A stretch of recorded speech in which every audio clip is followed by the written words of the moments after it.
We are here with Middlebury College, who just completed the NCAA semifinals against Salisbury University, defeating the Seagulls 1-0 to advance to the third straight national championship game. On the podium for Middlebury are freshman Katie George, who scored the game-winning goal in today's game, head coach Catherine DiLorenzo, senior Olivia Green, and senior Julia Richards. Welcome and thank you for being here.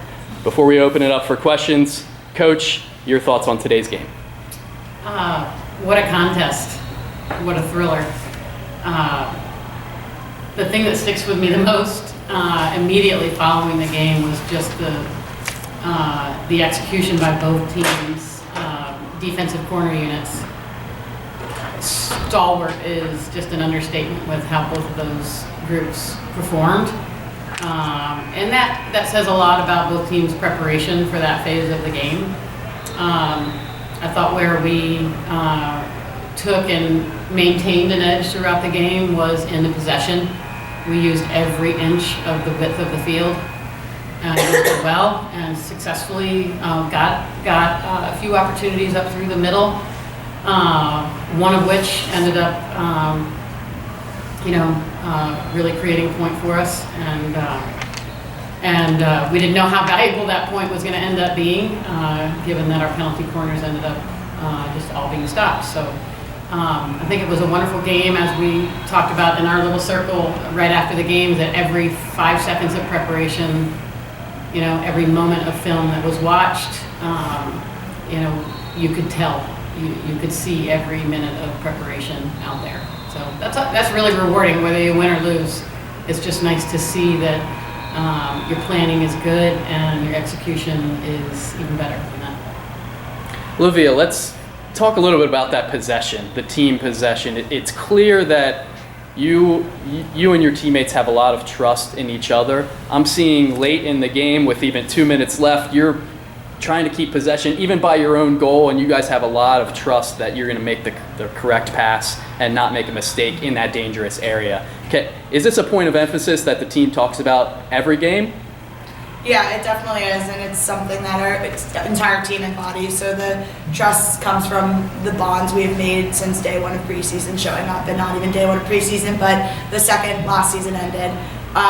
So we have built unbelievable trust around each other. We know where each other are on the field through working together.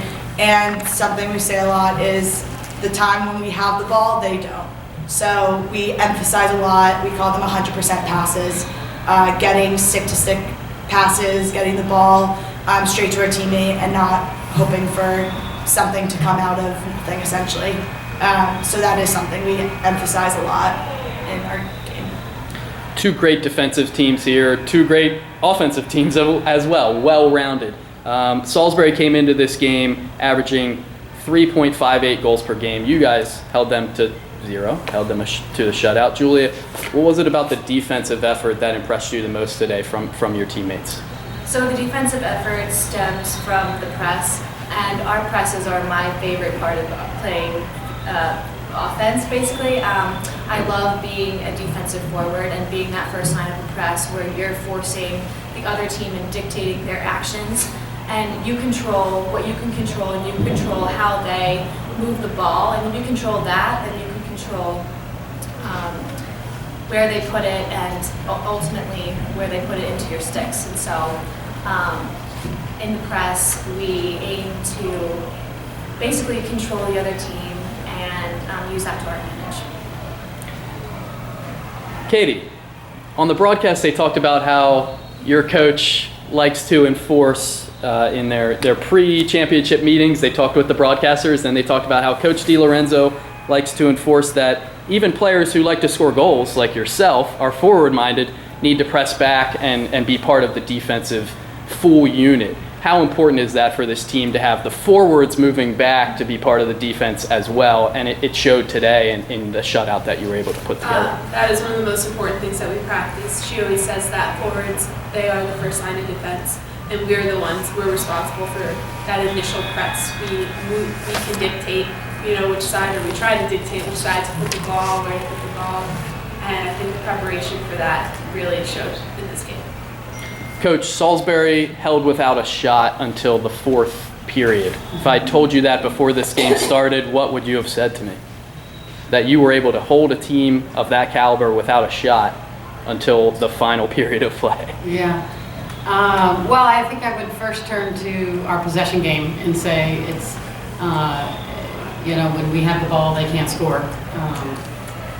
So I'd say that part of our game plan was working, because you can see how quickly the game can turn when there are any turnovers or when somebody gets a card and they're sitting off the field. It is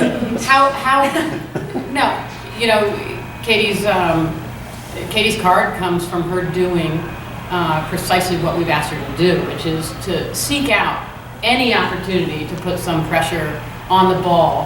Her job is to sniff that out, and she was doing that. So I say that really in jest, but you can see how quickly the game can turn against another great team. You lose one element that Julia was talking about, one player from that forward pressure line. There's more space, and they start to have the ball longer, and they start to gain access to our defensive zone. And it's a long-winded way of saying that we come into every game expecting to prevent our teams from having any shots. If we feel like we have good matchups in every position, we don't, if we permit, shots to be happening when we think we should be dominating a situation, then that's not necessarily what we're aiming for. So, we've been chipping away at the raising the quality of our defense all season, and the last couple of games we have limited teams that have been coming in with 23, 24, averaging 23 or 24 shots a game and eliminating them to 1 or 2. Kane was the same last Sunday. They came in averaging 23 shots a game, and they had 1 in the game. Katie, let's talk about your goal. Take me through your perspective, what you saw leading up to it, and how you were able to finish the eventual game winner there. So I only could finish that goal because Erin Nicholas was able to carry the ball 30-plus yards up the sideline. She did her job. All the other forwards did their job. Our right wing, Danny Brown, was able to hold the sideline enough, draw the defender away. Erin slipped through the middle. They had a phenomenal goalie, and she made the first initial save, and it just popped out right to the rebound spot, and I was just able to put it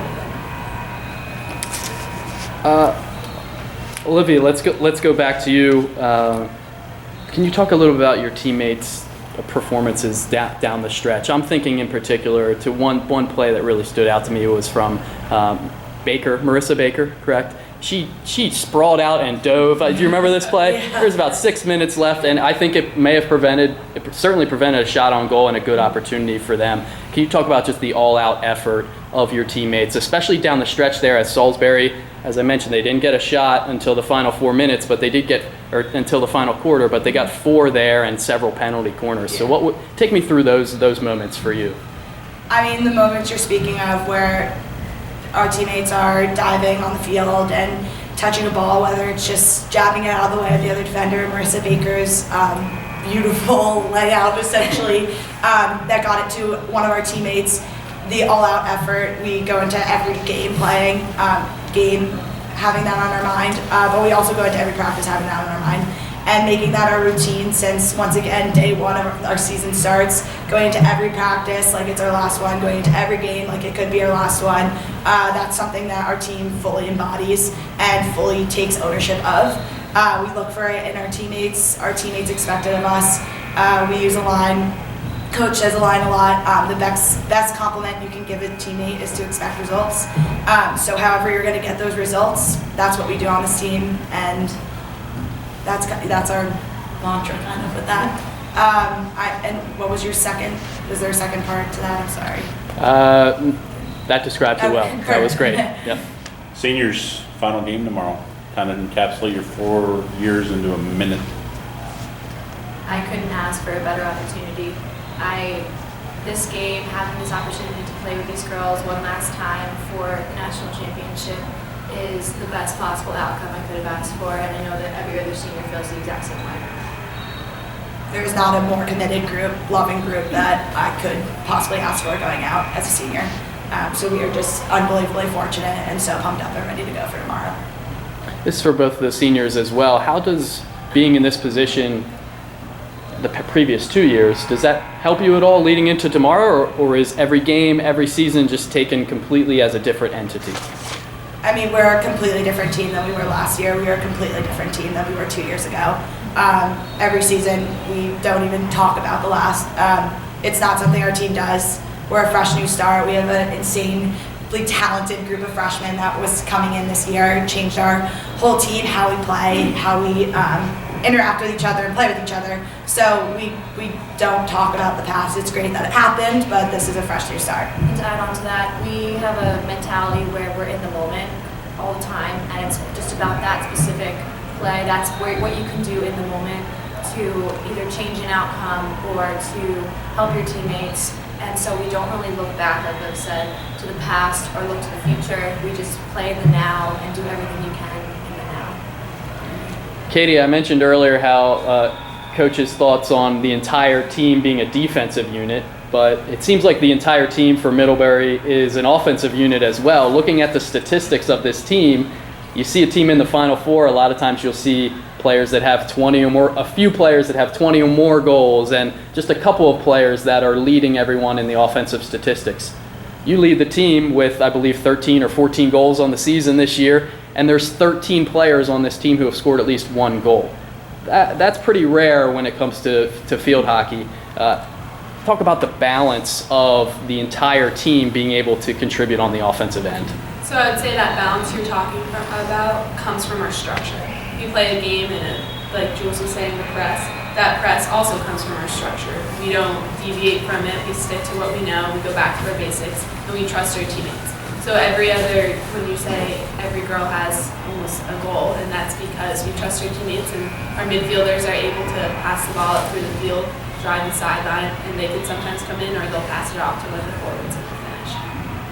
Coach, a familiar foe tomorrow in Franklin and Marshall. Yep. Just 2 years ago, maybe a little deja vu. You're faced them in the Final Four just 2 years ago. It should be a great atmosphere. There was a huge crowd out there today. A lot of F&M fans will be there, so it's maybe a pseudo away game for you. But what are you looking forward to about tomorrow's game? Yeah, I mean, just like any day, we just look forward to taking the field and competing again. I think one of the beauties of this team of Middlebury field hockey is the buy-in that I have always had from these players to create things that are so fresh and so energetic. And I've always likened it to my experiences in music, where it would be boring if all we did was listen to musical recordings and we never went to live music. I think what this team is aiming to create every single time they take the field is a unique competitive experience that is only going to happen that day, and then it's going to not disappear, but in a sense it's over. We're not trying to recreate the same season we've ever had in some other year. It's a collection of new relationships, and so the buy-in is just such a great reward for the work that I ever do, and to see the growth and the ownership and the polish, the excitement, and just the forward thinking, a never looking back kind of mentality is also a very freeing disposition for a competitive athlete. And they all really embrace it. I don't think they really know how to do it any other way. Once we get to this stage in the season, you can tell sometimes if someone's asked an odd question about either years past or thinking too far ahead even. Being in the moment is a wonderful skill for anybody to have in any phase of life, and they learn it really well on this team. Olivia, one of your teammates, Erin Nicholas, common name in Division III field hockey. A few people may have heard of her. She has a sister who's on Franklin and Marshall. Who should the family of Erin Nicholas be cheering for tomorrow in tomorrow's championship game? I'm really happy you asked that. I'm gonna say both teams they should be rooting for. They got a shirt that they made 2 years ago and they were wearing this weekend that has Erin on one side and Michaela on the other. But it's such a loving and friendly rivalry that they have and that family embodies, which is so cool to see and so cool for the team to be a part of. Last night at the banquet, we're all running up to Michaela and giving her a hug, and so we're really excited to be on the same field tomorrow. I know Erin definitely is excited to be on the same field as her sister too. And we'll wrap up with this. I'd just like each of the players, we'll start with you, Julia. Tell me mentally, physically, what you're going to do tonight to get ready for tomorrow. Or are you just going to relax, not think about field hockey? Do you have a test to take? What are you going to do leading up to tomorrow to get yourself prepared for the championship game? I will probably listen to some music. I know we have a lot of scouting to do, so we'll do some pressing slides, watch some film, and just relax for the game, get ready for the game, mentally prepared. Olivia, how about you? I'll probably do the same. I'll be a scout, a lot of scout, and get my lot of sleep in. Katie? Just like Liv, we'll all be trying to sleep, and along with the scout and the pressing slides, I'll be focusing on the corners as well. Any other questions? All right, well, congratulations again. Thank you, and we'll see you back here tomorrow. Good luck. Thank you so much.